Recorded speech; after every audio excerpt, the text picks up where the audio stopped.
Hi, everybody. Okay, let's see if everything is working.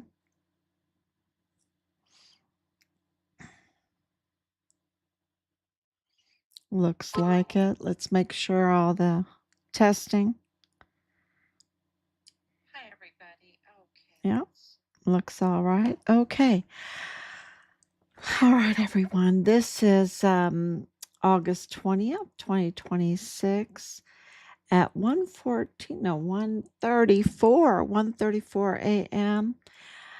In the morning. Okay, can't be helped. It's just been absolutely amazing day. More evidence has come out, and also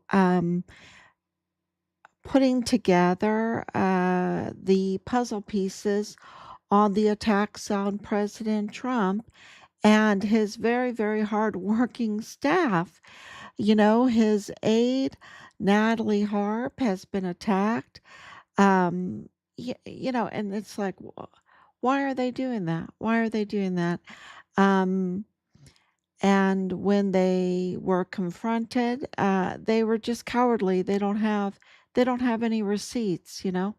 They have no receipts, no evidence. But I want to come on and tell you we have loads of receipts, loads of receipts that create a paper trail right to the Mormon Mafia and the cartel, CJNG, Sinaloa, Juarez, La Linea, and others that have been now officially designated as specially designated terroristic organizations.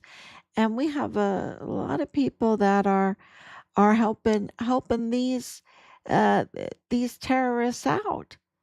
They're helping them out.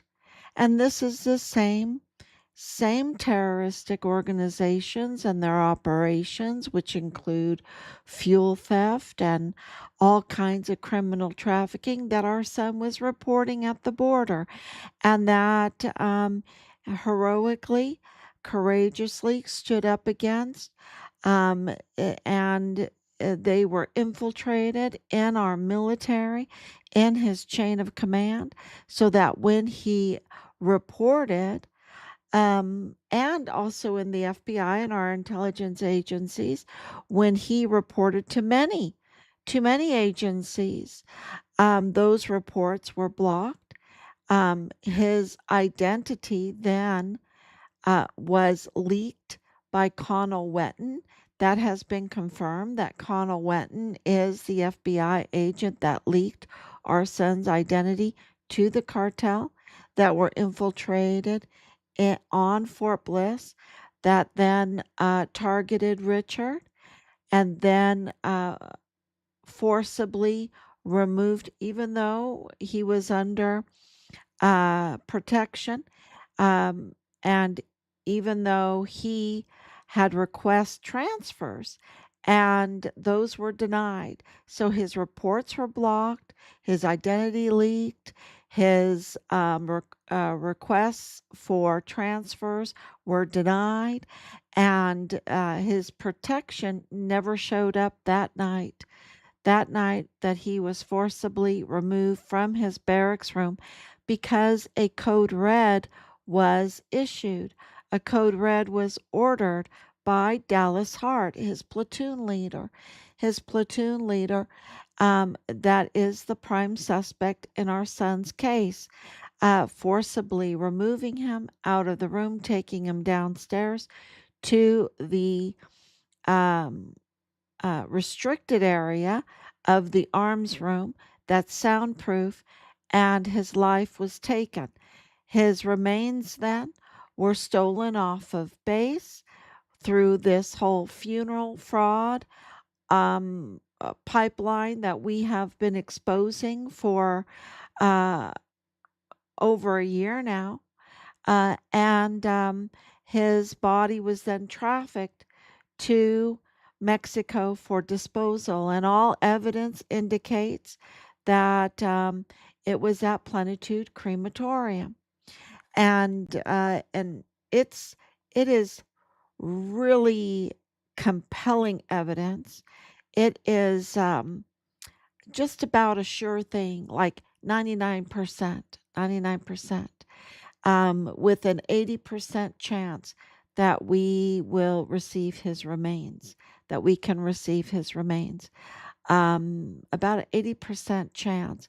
And how did we do this? Through a statistician with all of our documents, going through it, and really mathematically looking at what was really going on with the timestamps, with all the events happening in order, and what that meant. So, a really thorough analysis of our son's case. And so, because, going forward, the direction that we are going in is to get our son's remains. And, and we're having a lot of success. We're having a lot of success. We're almost there. But we have infiltrators that block justice. I should say that they um, try to sabotage and block and create all kinds of chaos or even diversions. And, you just have to work through them. You have to work through them and you have to expose them. And tonight we want to expose, just like the other night we exposed Justin Underwood. Okay. Justin Underwood and his wife, Brooke Underwood, that worked on Beto O'Rourke's campaign, which is really important to understand because Beto O'Rourke is funded by this mafia. Well, his father-in-law, William Sanders, that is very heavily invested in this whole the land around and on the Premium Basin along the border with with Jeffrey Epstein, right? This is the same network as Jeffrey Epstein, y'all. It's the same network. It's no coincidence that William Sanders, Beto O'Rourke's father-in-law, and Jeffrey Epstein bought the ranch at the same time and then had to sell it at the same time and from 1990 to 2019 and at the right next to each other with Cesar Duarte of Chihuahua, Mexico, and absolutely investing in storage units because of all um, the criminal operations and the fuel theft pipeline. And these storage is also big tanks that have to be there in order to store all of the stolen fuel. And that has been going on. He's tied to the fuel theft with Paul Foster in the 2011 Pemex case. This is not something we're making up. We're telling you we have the receipts. This is a major, um, massive fuel theft that's connected with the cartels. The CJNG cartel has been absolutely identified in the fuel theft by the Jensen's fuel recent indictments. So this is all official that the CJNG were paid $45 million for all the transportation part of it, the fees, because of moving all of this stolen fuel. That's how much fuel they have stolen and transported across the border and other places. And other places because they use the ports, they use the planes, they use the trains. And so I'll let the investigators do their job, and we'll find out where all of this fuel has gone. But we know it's connected to Marathon Petroleum. We know it's connected to Woody Hunt and West Star Bank. We know it's connected to the El Paso cartel operative and double agent and fuel theft Alejandro de la Vega Foster, connected to Cesar Paneche, the former AG prosecutor, and uh, part owner of Grupo Carvel, which had gas stations, and Alejandro de la Vega Foster also has gas stations. Um, and so, this is their ill-gotten gains. Their ill-gotten gains so that they can go on to Forbes and say, "Oh, I'm now a billionaire," or whatever, by ill-gotten gains. And so all these connections, of course, were being looked into during President Trump's first administration. That's why they had to sell their ranches in 2019, because Jeffrey Epstein was arrested, right? The ultimate money launderer. And of course, he was heavily invested with Venezuela, and of course, with the gambling, money laundering schemes in Iran, in the Strait of Hormuz. So this is, and we, can't forget about, how can we forget about Nadal Baim, that's part of our son's case, that just tried to escape to Kuwait with $44,000 of stolen money. Money. So, yeah, excuse me.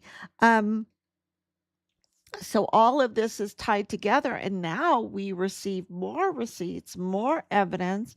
And what this tells you, what the evidence shows, is John Briggs. And we know that John Briggs was this Mormon mafia inside man inside the DA's office, along with associates and family connections with Nadal Baim.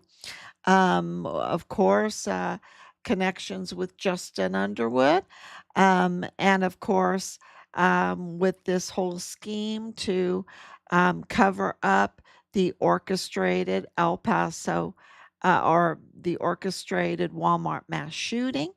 That was so bloody. It was so bloody, but it was orchestrated. And we have all of the evidence that absolutely confirms that. You get these false narratives in the media, but the evidence says something different. And the evidence says it was orchestrated, Walmart mass shooting, and that the media is not covering the Michael Mayella, Patrick Crucius family connection to the Walmart mass shooter. Okay, they're not connecting, they're not presenting that to the public. We're the only ones. You have to come to Find Richard Halliday Facebook page. Live streams. We're on YouTube, of course, and we're on Rumble, and we're on X and all that, to find out the truth, because that's where the receipts, that's where the evidence, leads to that, they covered up and orchestrated a false flag. And now you have the SPLC confirming that even more, because the Southern Poverty Law Center, Heidi Bayrish, she, on the August 4th, without even knowing anything about Patrick Crucius, about anything, but I think she did because she was funding Beto O'Rourke, and just like she's funding John Ossoff. Um, who, just recently, now in the last day or two, or last couple days, attacked President Trump with the same playbook. It's the same playbook as Beto O'Rourke. And Heidi Bayrish of SPLC, on August 4th, 2019, without any she's supposed to be the expert. She's the Fauci expert. That's what she is. The Fauci expert. She's a political hack, right? She's a political hack because she comes out on August 4th to say, oh, yes, this is a white supremacist hit, right? Without even doing a little bit of investigating with all of her tools. I mean, she gave loads of money to um, these candidates that are really operatives for the Mormon Mafia and the cartel terroristic organizations. So that means she's funding operatives that are aiding and abetting terroristic organizations. That makes her aiding and abetting terroristic organizations. That's why they're under investigation now, right? That's why they're under investigation because it's been proven that she created the hate crimes. She was in bed with the hate crimes she created, right? Um, literally, sex cult stuff, right? Sex cult stuff. Um, so, and always this false narrative, this deception, these fraudsters, and they're dangerous. So John Ossoff, who is running to be senator of Georgia, I believe, he he's dangerous. He ha- he has when you look at who's funding him, like George Soros, the dark money, and the SPLC, the same uh, Texas border golden triangle fuel thieves cartel terroristic organizations at the border. You know, uh, it's like wow. Um, Praise God for President Trump. And all they can come up with is President Trump's aide is always with President Trump. It's like, really? Really? And if you haven't heard, John Ossoff came out and called out Natalie Harp, who she carries this huge backpack, right? Because she's called the human printer because to save our eyes, and I can definitely relate to this. We like to read things, my notebook here is all paper. I like to write things down. I want to print things out to read them to save our health, our eyes from always having the screen in front of us. And that's President Trump, that's President Trump. And so he prefers that. She prints out things for him to read and helps, you know, get through all of the stuff that he has to get through. He's everywhere. She's everywhere. They're so transparent. There's no lack of pictures of either one of them. There's no you can almost, go back and get, hour by hour exactly where they're at all the time, and for John Ossoff to, try to do a foolery, right? A foolery, the hypnosis like this to the public and to his supporters is just disgraceful. He's what a jerk. What an absolute jerk, you know? And then to cowardly back when he gets called out about it, say, "You got receipts on this?" But no, it's the same playbook to get donations and whatever um, when of Beto O'Rourke. And then for Beto O'Rourke and John Ossoff to have wives, it's just really creepy that they look so much alike, that they could be twins. They're double gangers. What's going on here? You know? What's going on here? It's like something is really creepy.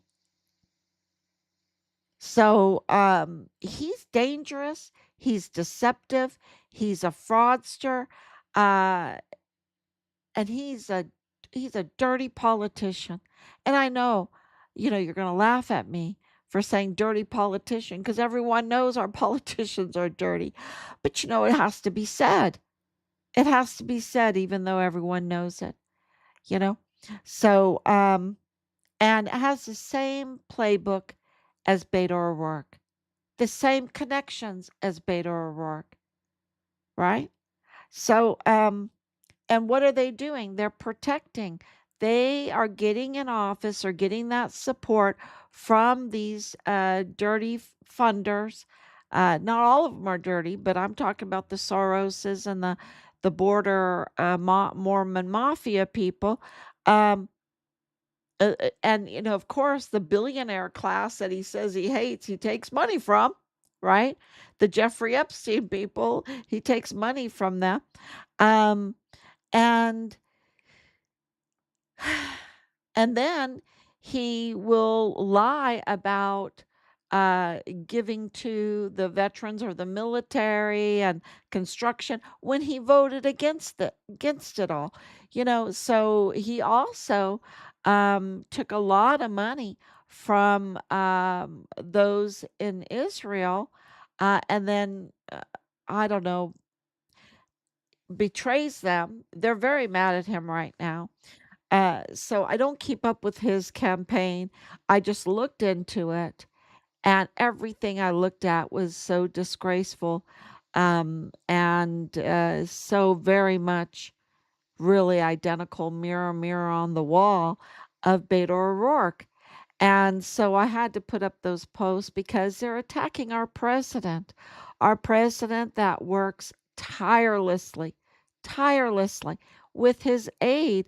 That the last time, I don't know when the last time she had a day off because they're so transparent. You see them all the time. I don't think she's had a day off. She doesn't take a day off, you know?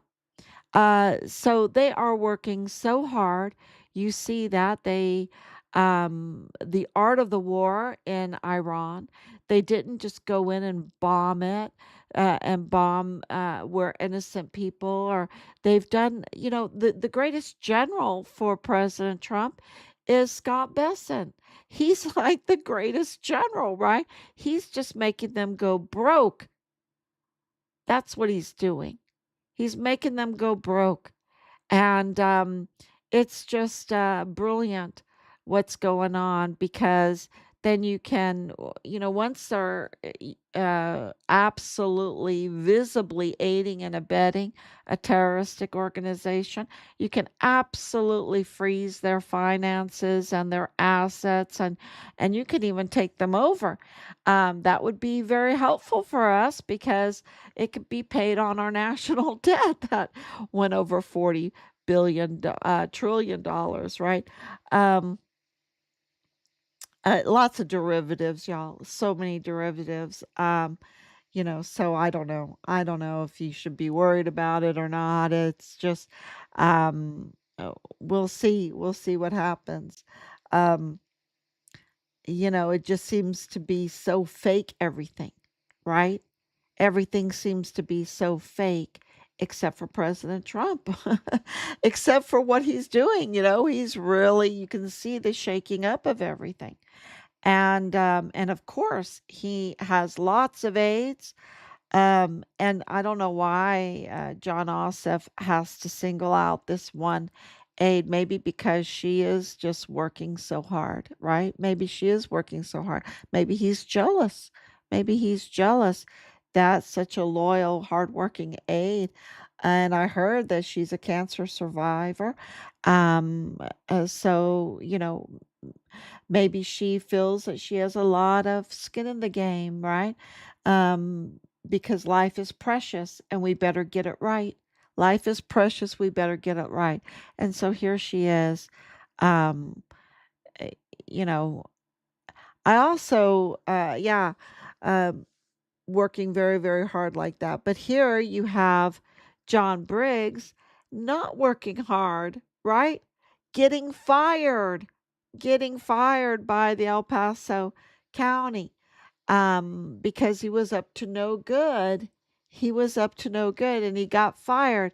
And then he puts in this lawsuit and he puts it in past the statute of limitations. And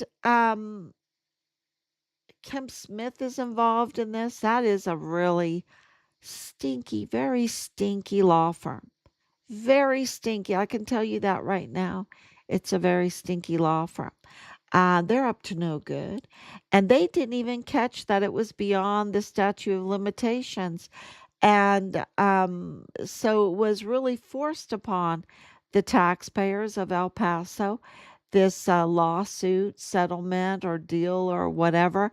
But not before El Paso County made it very, very clear in the receipts that we have that they don't admit to anything, to no wrongdoing, to no liability, to that John Briggs shouldn't get a penny from El Paso County. But there you go with the dirty, crooked, fake judge, Ricardo Samaniago, remember, who's now raising the property taxes, right? Also signs off on the check for the fake, very, very cartel tied medical examiner, right? Uh, so it's, and remember, Richard Samaniago met with the Arellano Carones. He's part of the whole purchase group, are covering for, this group that wants to give you fake ashes while they piddle paddle fiddle faddle with your loved one's remains without you knowing it. And of course, this is why our evidence is that they were collecting insurance and everything on these on our son's remains because of this flesh peddling that the purchase group Arellano, Plenitude Crematorium, Cross Border, Mortuary Operations, Funeral Home, Pipeline were doing. And Ricardo Samaniago is a big part of it, a big part of it. So he signs off on this John Briggs settlement, even though it's past the statute of limitations. I have to say that again, over and over again. They knew it. This was uh, this was a bully. This was like it was the Mormon mafia. It's like a mafia. Uh, what do you call it? Mafia playbook, mafia techniques, mafia bullying, strong arming, whatever. It was a forced and fake apology. But El Paso County made sure it was put in writing that they weren't liable. That John Briggs got $75,000 of taxpayers' money because of Ricardo Samaniago. He needs to pay it back because our receipts are that it was past the statute of limitations. So basta, it's done deal. You don't have to argue anything else. Anything else. Because he didn't put in a tolling of the statute of limitations. He just took $75,000 of taxpayer money like they do. They exploit, they extort, they're just up to no good. Of course, these are this is the same network that steals fuel in massive amounts, that works with the cartel, with the criminal trafficking. It's the same group. And there's John Briggs trying to see, he didn't want to have it on his record that he was fired for being up to no good. He wanted to restore his reputation. And just like what I said about Justin Underwood, their currency is their reputation, because what they're selling is deception. That's their product, is to deceive, is to do foolery with the public, right? So that they can cover up for all the criminal operations. So their reputation is the currency, is so important to them to keep that. Otherwise, they can't sell their deception, their foolery, their ability to hypnotize, to lie, to manipulate.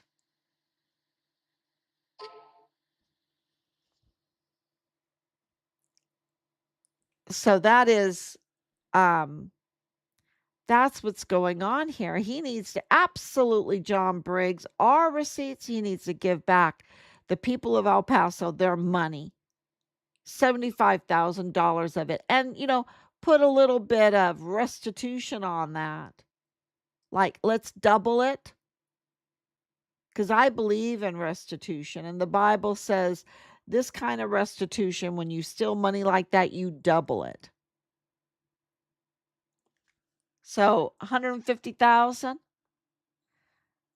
there has to be an accountability. There has to be a restraint so that other people don't use his playbook. So let me go to, and yes, it really is upsetting, um, because